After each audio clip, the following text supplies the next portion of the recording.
সে জঙ্গলের মধ্যেই লুকিয়েছিল, আর ওই ভয়ঙ্কর চেহারা অন্ধকারের মধ্যে মিলিয়ে যাওয়ার সময় খটাখট আওয়াজ শুনেছে, যা খুব দ্রুত দূরে মিলিয়ে যায়। খটখট আওয়াজ, অদ্ভুত। আবার প্রত্যেকবার ঘটনার জায়গায় বাঁশ। দাদা, এই তো ব্যাপার। পর পর তিনটে অদ্ভুত ঘটনা ঘটায় আমাদের গ্রাম রীতিমতো আতঙ্কগ্রস্ত হয়ে উঠেছে গো। সন্ধ্যার পর দলে খুব ভারী না হলে পথিকরা স্টেশন থেকে উপর দিয়ে আসতে চায় না। পুলিশ অনেক চেষ্টা করেও রহস্য ভেদ করতে পারছে না। অনেকেই ওই মূর্তিটাকে অলৌকিক বলেই ধরে নিয়েছে। এখন বলো, তোমার কি মত? ঘটনাগুলোর মধ্যে কি কি লক্ষ্য করবার বিষয় আছে তা দেখো। এই রাজ্যে 9 ফুট উঁচু মানুষ থাকলে এতদিনে বিখ্যাত হয়ে যেত। সুতরাং অনুমান করা যেতে পারে অপরাধী 9 ফুট উঁচু নয়, সে তার দেহের নিচের দিকটা ঘাগরায় বা ঘেরা টোপে ঢেকে রাখে। কেন তার মুখ অমানুষিক বলে মনে হয়?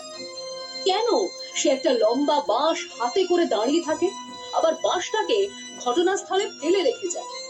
কেন সে প্রত্যেকবারই চেষ্টা করে তার চেহারা কেউ যেন স্পষ্ট করে দেখতে না পায়? কেন শশীপদ শুনেছে খটাখট করে একটা শব্দ ক্রমেই দূরে চলে যাচ্ছে? কিসের শব্দ? তুমি কিছু অনুমান করতে পারছো কাশি মামা? কিছু কিছু পারছি অবশ্যই। হরেন, ওই 3টে ঘটনায় যাদের টাকা খোয়া গেছে তারা কি গ্রামের বিভিন্ন এলাকার লোক? না, তারা সকলেই প্রায় এক পাড়াতেই বাস করেন।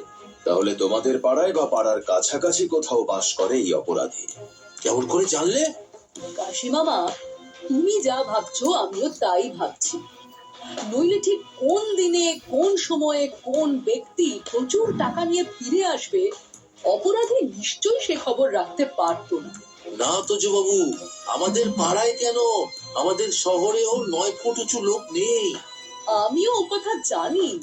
তোমার কথা আমি কিছুই বুঝতে পারছি না। আপাতত আর বেশি কিছু বুঝেও কাজ নেই, আমাকে আরো চিন্তা করার সময় দাও। তুমি কি আজকেই ফিরে যাচ্ছ? হ্যাঁ। আচ্ছা, কি করতে হবে তা আমি তোমাকে 2-3 দিন পরে জানাবো। আর যা যা বলবো মনে রেখো, সেসব অক্ষরে অক্ষরে পালন করতে হবে। অনেক ধন্যবাদ কাশি দাদা, আজ উঠি তবে। অনেকটা রাস্তা যেতে হবে তো। ও হ্যাঁ, যদুদাকে বলে দিও মাছের প্যাটিটা খুব ভালো খেতে হয়েছে। সে আমি বলে দেব, তুমি সাবধানে যেও।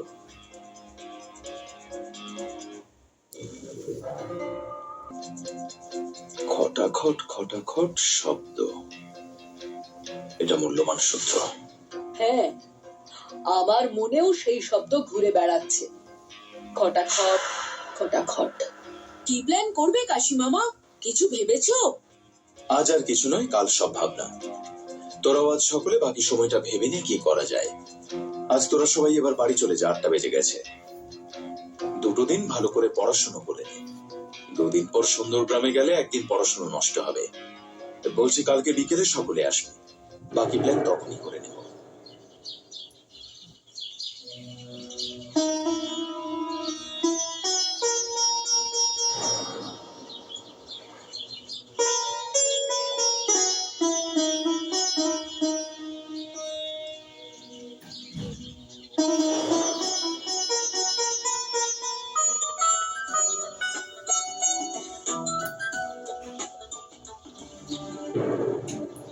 হ্যাঁ কাশি দাদা, বলো।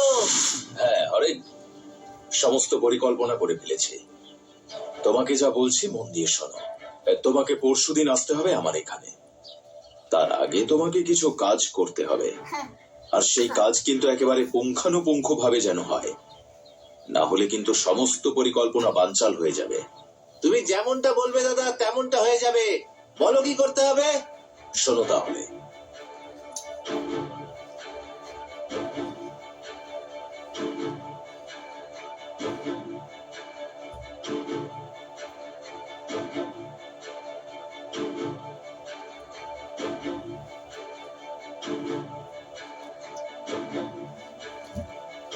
যা বললে তাই হবে দাদা, তুমি চিন্তা করো না।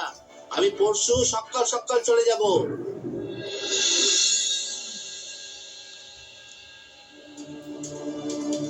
হরেন, যা যা বলেছি ঠিক সেই মতো কাজ করেছো তো?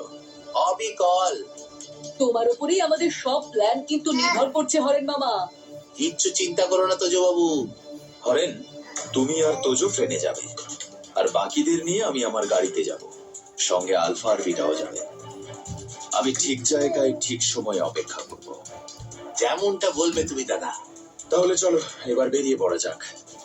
তোমাকে স্টেশনে নামিয়ে আমি বেরিয়ে যাব।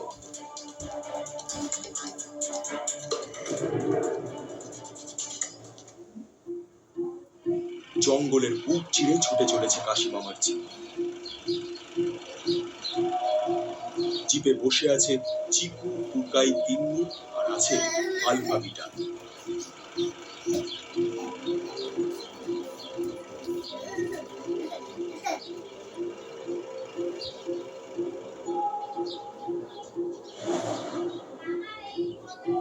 পশ্চিমের আকাশ লাল করে সূর্য অস্ত যায়।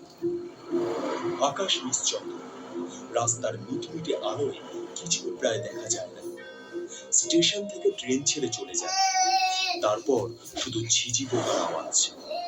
অন্ধকারের বুক চিরে একটা সাইকেল রিক্সা বেরিয়ে আসে, তাতে রয়েছে হরেন আর তোজো। কি হতে চলেছে কে জানে। আমি তো ছাই এই ব্যাপারটার লেজা মোড়ো কিছুই ধরতে পারিনি। ঘটনাগুলো তুমি বলেছো আর আমরা শুনেছি। তারপর প্রধান প্রধান সূত্রের দিকে তোমার দৃষ্টিও আকর্ষণ করতে ছাড়িনি আমি আর কাশি মামা। একটু ভাবলে তুমি অনেকখানি আন্দাজ করতে পারতে। মাথা অনেক ঘামানোর চেষ্টা করেছি তোজো বাবু, কিন্তু খানিকটা ধোঁয়া, তাও উনুনের গাঢ় ধোঁয়া ছাড়া আর কিছুই দেখতে পাইনি। পথের মাঝখানে ছায়া গোছের কি একটা দেখা যাচ্ছে না?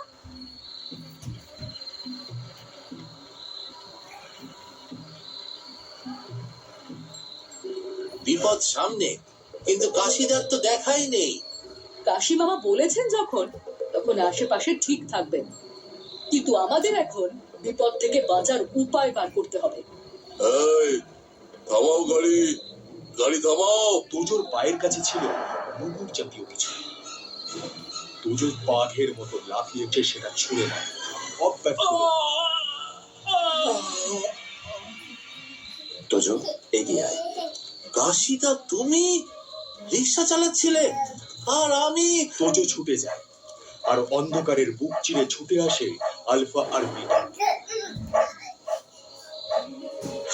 আচ্ছা, তাহলে যা ভেবেছিলাম তাই হলো। একদম মামা।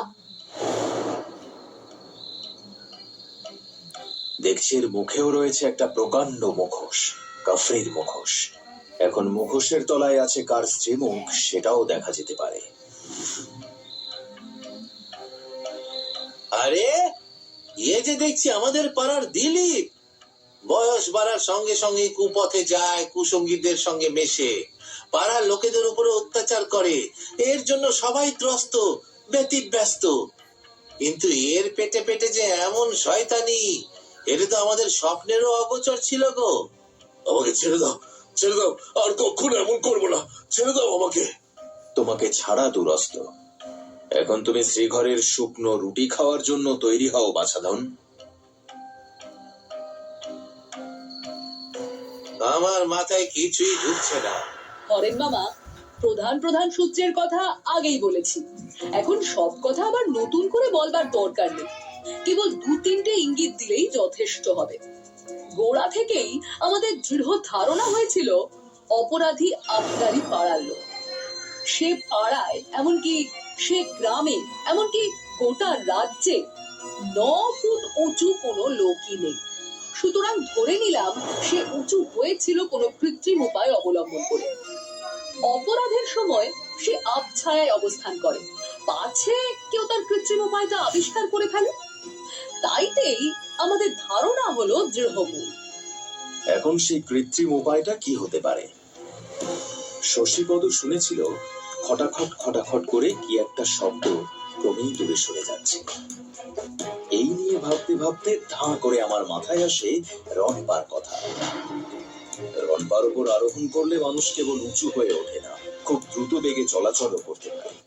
সেকালে বাংলার ডাকাতরাই রনপায় চড়ে এক রাতেই 50-60 মাইল পার হয়ে যেতে পারত।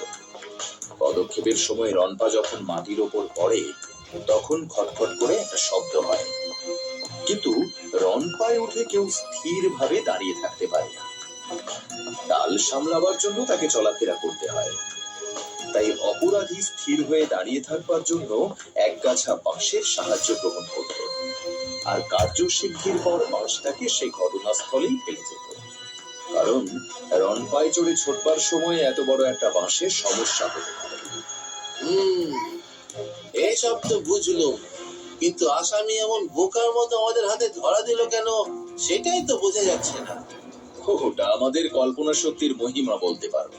আগেই বলেছিল, অপরাধীরা নির্দিষ্ট পদ্ধতিতে কাজ করতে গিয়েই বিপদে পড়ে। অপরাধী সর্বদাই খবর রাখতো পাড়ার কোন ব্যক্তি কবে কি করবে আর কি করবে না। আমার নির্দেশ অনুসারে তুমি রটিয়ে দিয়েছিলে যে তোমার ব্যবসায় লস হচ্ছে, তাই তুমি কলকাতার দোকান বিক্রি করে সব টাকা নিয়ে গ্রামে ফিরে আসবে। আর এটা শুনে দিলীপ বাবাজি নিজের প্ল্যান করে ফেলে। আমি আর আমার দল অনেক আগে থেকেই এখানে লুকিয়েছিলাম। আমি টাকা দিয়ে একটা রিক্সা ভাড়া করেছিলাম। হ্যাঁ, তবে সেই কাজে আমাকে সাহায্য করেছে লোকাল পুলিশ, আর বাকিরা লুকিয়ে নজর রাখছিল পুরো পরিস্থিতির উপর। তারপর তোমাদের আসার সময় হতেই আমি রিক্সাওয়ালার বেশ ধরে স্টেশনে চলে গেলাম। আর তারপরে যা হলো সেটা তো নিজের চোখেই ধরে ফেলবে। এবার পুলিশ এলো বলে।